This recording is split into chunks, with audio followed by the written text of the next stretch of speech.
Papa Alioune Badara Paye secrétaire permanent adjoint du secrétariat technique de l'ITIE. ku bëggee tënk li nga xam ne moo ñu dajale tey mooy ñi ñëw méngale tamit li nga xam ne moom lañ am ci biir rapport yi bu ñu xoolee Dangote ci année 2018 rapport ITIE génnee na xayma ne am na fukki milliards ak ñett yoo xam ne Dangote dugal na ko ci gafaw état. waaye tamit am na ay jéego yu ñu def ci wàllu social mu jëm ci wàllu éducation école yi ñu tabax ak li nga xam ne mooy wàllu santé ñu ñëwoon gam-gamle ko xool ci biir ci terrain bi lan moo fa am dëgg-dëgg gis fi population yi wax nañ lu am solo lu rafet jëm ci société bi mu doon loo xam ne day gën a dëgëral suñu taxawaay gën a yokk suñu kóolute tamit ci chiffres yi ñuy génnee donte am nañ ci kóolute boo xam ne bu mat sëkk ndax dañuy def li nga xam ne mooy ay réconciliation yu ak traçabilité yu mat sëkk.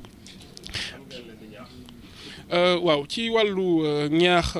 société bi déjà mooy ñun suñu rapport wane na ne taxawaay bi.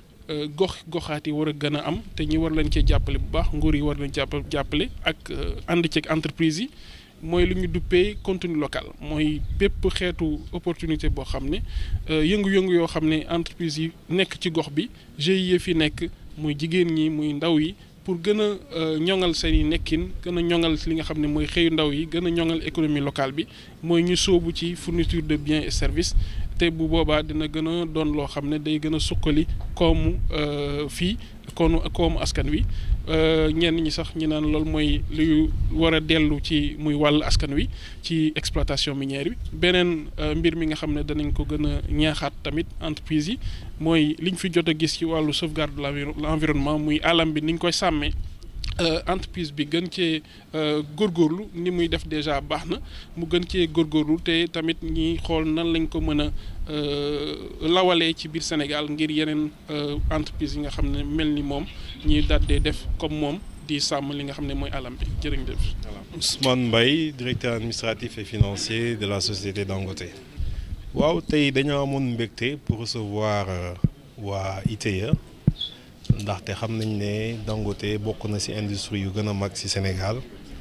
te dañuy participer beaucoup ci ITIE ci lépp lu ñuy def daanaka membre lañu sax ci biir comité bi ndaxte tout ce qui est transparence dafa nekk loo xamante ni lu ñu yitteel la pour entreprise bi moo taxoon tey ba ñu demandé ne comme que ñi ngi ñëwoon Thiès doon def rapport de dissémination wu ITIE bi. parce que il faut ñu fàttali que ne Thiès c'est la première région minière du Sénégal et que chiffre yu génne ci rapport yi wane na ko donc bu ñu ñëwee Thiès mënuñu woon Thiès te duñ ñëw visiter Dangote boo waxee Thiès daanaka léegi Dangote ngay wax donc moo tax bu ñu waxee ne bëggoon nañ ñëw seet si ñu ubbil leen suñuy buntu won leen lu ñuy def parce que bu ñu wax transparence dañuy ubbi buntu yi pour ñu ñëw xoolal seen bopp moo taxoon tey tam bu ñu ñëwee. ñu invité maire yi ak chef de village yi ñoom ñu jox leen parole ñoom ñu mun a waxal seen bopp lu ñuy jëflante ak ñoom ndax daanaka lu ñuy dugal ci rapport yi mun nañ ne peut-être chiffre ñuy inventé la wala dañ koy moo tax ñu invité les différentes communautés ba pare expliquer leen nan la ñuy doxalee ak communautés yi mooy maanaam cadre de concertation boo xam te ne dañ ko teg ñu nag communes yi ak villages yi pour wax leen lan mooy seen bëgg-bëgg loolu moo andi tey waa ITIE ñëw seet si ñu ubbil leen ñu visiter usine bi xool environnement bi xool lépp lu ñuy def aussi dans le cadre de la RSE. waaw ñun xam nga comme ni nga xamee dañoo ubbeeku donc parce que nangu nañ déjà waxtaan xam nga ku la dalal sa biir kër ne la ñëwal ñu waxtaan mooy sottante xalaat te dara ñun dañuy jéem rek bu fekkee am na lenn loo xamante ne ITIE am na ci yaakaar ne war nañ ko mun a améliorer. ñun on est très ouvert moo tax boo taxee tey ay échange et discussion la woon moo tax on a invité nañ chef de département yëpp ndax question yu nit ñi amoon parce que daanaka ñu bëri seen xel dafa am nu mu doon laam-laamee sur environnement ak yooyu yëpp invité nañ chef de département yi ñu poser question yu leen neex yoo xamante ne ku nekk poser nga question boo xamante ne moo la soxal loo amoon loo bëggoon leerlu te tey je pense que ñi fi jóge yëpp lépp leer na seen bopp ndaxte dugg nañu visiter nañu usine bi xool nañ environnement bi xool nañ poussière yeeg yooyu yëpp defe naa léegi ñi fi jóge tey ñii yëpp ay ambassadeurs u Dangote ñoo fi nekk taxaw. waaw c'est que li ngeen war a xam mooy Dangote tur bi moo rëy mais en termes de capacité suñu concurrents yi presque ëpp lañ ñu double suñu concurrents yi ëpp lañ ñu double ça veut dire que ñoom ñoo ñu ëppale capacité donc ñoom ñoo ñu ëppale lu ñuy jaay donc effectivement ñoom ñoo ñuy ëppale taxe loolu rek boo ko waral mais du leneen. Bonjour, donc, je suis Wali Diouf, directeur des ressources humaines de Dangote Cement Sénégal. Aujourd'hui, à l'occasion de la visite de l'ITIE, nous sommes ravis de rencontrer cette commission. C'est un honneur de les recevoir chez nous, de leur montrer nos infrastructures et aussi de parler de nos activités. Donc, notamment les activités de RSE et notre impact au niveau des communautés. Bien effectivement, donc si vous avez assisté un peu à la présentation, nous avons eu une séance très intéressante ce matin où nous avons pu dérouler un peu nos activités de l'année dernière, nos prévisions de cette année, mais également de montrer un peu notre engagement. Donc notre engagement vis-à-vis des communautés, vis-à-vis de l'État du Sénégal. Et cet engagement-là, cet engagement fort, est un exemple qui démontre carrément que effectivement les recommandations de l'ITIE qui sont la bienvenue seront forcément implémentées. Forcément, parce que effectivement Dangote a ce qu'on appelle un concept, le concept qui s'appelle le Dangote Way, qui vise à rendre à la communauté ce qu'elle mérite. Donc avec l'extraction que nous faisons, donc, toutes les activités que nous déroulons au sein des communautés au niveau du Sénégal, nous investissons également pour réhabiliter et en toute transparence. Donc si vous voyez au niveau groupe, nous émettons un rapport qui s'appelle le rapport de sustainability où nous déclarons l'ensemble en toute transparence de nos activités. Alors, pour cette information-là, c'est une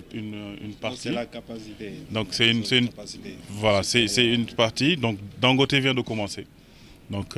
et nous pouvons dire clairement que notre empreinte n'est pas aussi conséquente que le concurrent dont vous parlez. Et nous avons une capacité aussi inférieure. Mais néanmoins, la volonté de réinvestir ou de mettre cette somme-là, une somme aussi à la hauteur de l'impact de Dangote, elle est là. Donc nous mettrons en place au moment venu. Oui, il faut déjà rappeler que Dangote, c'est une entreprise qui a des contributions importantes quand même au budget de l'État par rapport aux industries extractives. Le rapport 2018 déjà indique une contribution de 13 milliards pour Dangote. Il y a des investissements sociaux aussi assez appréciables dans la zone d'intervention de Dangote, dans les communes qui l'entourent, que ce soit Pout, Keur Moussa et les autres, Diass. Donc c'est aussi l'objectif de l'ITIE, c'est de venir sur le terrain et de constater en compagnie de l'entreprise, mais aussi des populations, des communautés, au fruit desquelles ces interventions se font, pour voir est-ce qu'il y a une corrélation par rapport à ce que nous avons sur le terrain. Nous sommes assez confiants aussi que nos chiffres sont très exacts, parce qu'il y a des réconciliations qui se font. Mais cette tendance aussi de venir sur le terrain n'est que d'autant plus salutaire que l'entreprise nous a ouvert ses portes et ça nous a permis de constater de visu comment l'exploitation se passe. Et dans l'ensemble, il y a une très bonne appréciation de deux aspects qui sont importants. C'est l'environnement et surtout la concertation qui se fait par rapport aux interventions sociales. Le rapport 2018, je rappelle aussi, a mis l'accent sur un aspect intéressant, c'est par rapport au contenu local. Toutes les stratégies, les politiques, de renforcer davantage ou de maximiser les retombées sur l'économie locale. En quoi faisant, déjà, il y a l'investissement social qui y participe en construisant des écoles, les secteurs prioritaires comme la santé aussi sont servis. Mais il n'y a pas que ça, il faut aider aussi les entreprises locales à pouvoir capter les dividendes de l'exploitation à travers la fourniture de biens et services. Et je pense qu'on va travailler davantage avec toutes les entreprises minières du Sénégal et pétrolières également pour pouvoir maximiser cela. Ça constituerait une de nos plus grandes recommandations. Mais à côté de cela aussi que Dangote continue à jouer son rôle de leadership dans la protection de l'environnement et que ce modèle soit perpétué, répliqué dans tout le Sénégal, ce serait que bénéfice pour tout le monde.